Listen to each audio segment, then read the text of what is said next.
Greetings everyone, I'm Sister Lilia and welcome to Māori. So this week has been an interesting one. We've had the awesome revelation of ninth edition. Well, awesome unless you can't afford it. And I expected we were getting ninth. Actually, I expected it last year. Considering how GW have kind of been doing a 2 to 3 year lifespan for rule sets, I'm not surprised that ninth edition finally got announced and is coming up next month.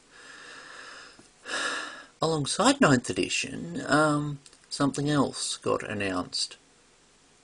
A book that actually promises to be quite interesting, and I'm looking forward to getting hold of it, but that wasn't so much what announced itself, though it was announced in response to the book. Or more, it announced itself. Okay, enough my being vague. There are racists in our hobby. And, to a degree, even alt-right members, who outed themselves very quickly with the announcement of this book. Now, it's honestly daft. It's like, so you choose now to complain about there being characters of colour, despite the fact that, one, they've existed in the lore since at least 2000. Looking at you, Isidore Toff, or Inquisitor Toff.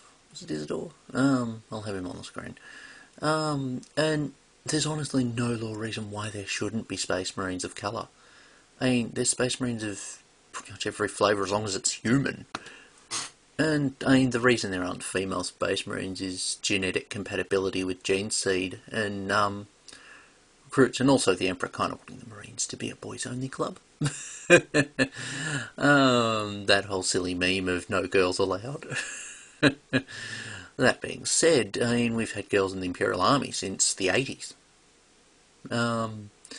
So yeah, since Rogue Trader.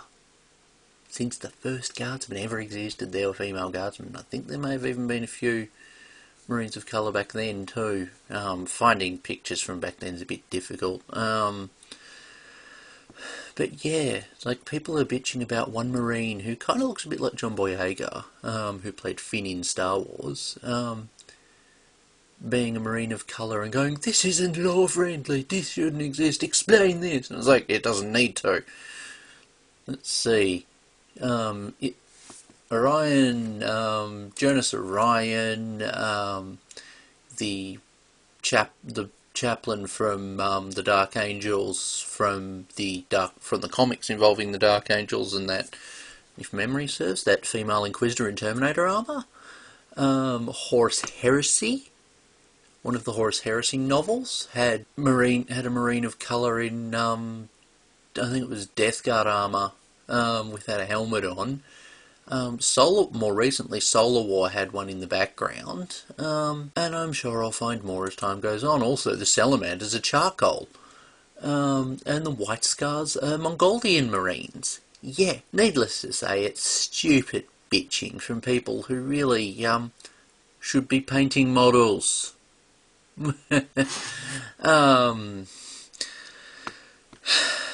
Yes, I should too. I'll get back to that. But yes, and I commend those in the hobby that have called them out. Because here's the thing. There is this whole claim of the PC crowd is taking over is bullshit. From a business standpoint, it makes sense to appeal to as wider audience as possible. From a law standpoint, there's no reason against it. There isn't.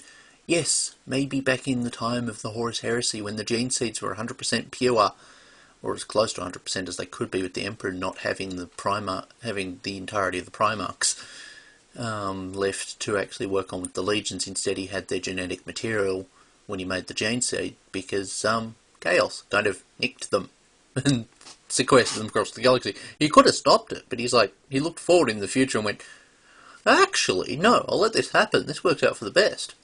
Didn't look far enough by the look of it. But yeah, like back then, the gene seed in some legions modified their recruits to look like their Primarch to a degree. Looking at you, Lunar Wolves and Little Horus. But it doesn't appear to have been the case for every legion. And there's also the fact that Marines recruit from over 1,000 worlds. Well, Marines recruit from wherever they can. The Ultramarines recruit from 500 or so worlds, and yeah, the likelihood of them not ending up with a Marine of colour in their chapter until now is actually illogical.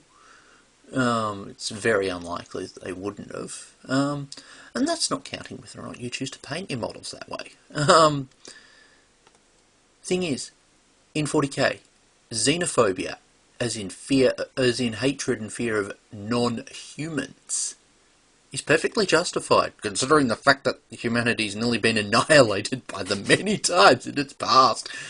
And you try and negotiate with the orcs that are interested in clomping your face in, or the Tyranids that want to eat you, or the Eldar who murder-fucked God into existence. Or the Tau, who... Actually, the Tau are the more reasonable faction in 40k, but they're not communists, as everyone keeps claiming. They're a caste system authoritarian empire. They're a mirror of the Imperium, but younger, and more technologically advanced. Well, at least they don't... Well, they didn't have the whole religious fear of technological deviance and evolution stopping them. Yeah, this was just a little bit of a rant video to get this out of my system before I actually talk about 9th edition, because I'm going to see about going back and looking at the trailer tomorrow, or within the next day or two, and sharing my thoughts as I watch through it. Or I might hold out till the weekend and see about getting a webcam so as I can actually, you know, record me watching it. Although I do have a webcam. Need to find it. Anyway, regardless, it'll be a few days before I actually get to doing my thoughts on doing a reaction video to the 9th ed trailer, because actually it was pretty good. That's the short reaction. I'll do a proper reaction to it, and to the models from it and so on. Anyway, thank you guys for watching. Keep fighting the fight, people. There's no room in this hobby for racism. There isn't. It's unacceptable that in 2020 people are still hateful of others just because of their skin colour, or because of their gender identity. Oh yeah, I've seen you people out there that are hateful of trans folks. You've got no reason to be, but it doesn't stop you.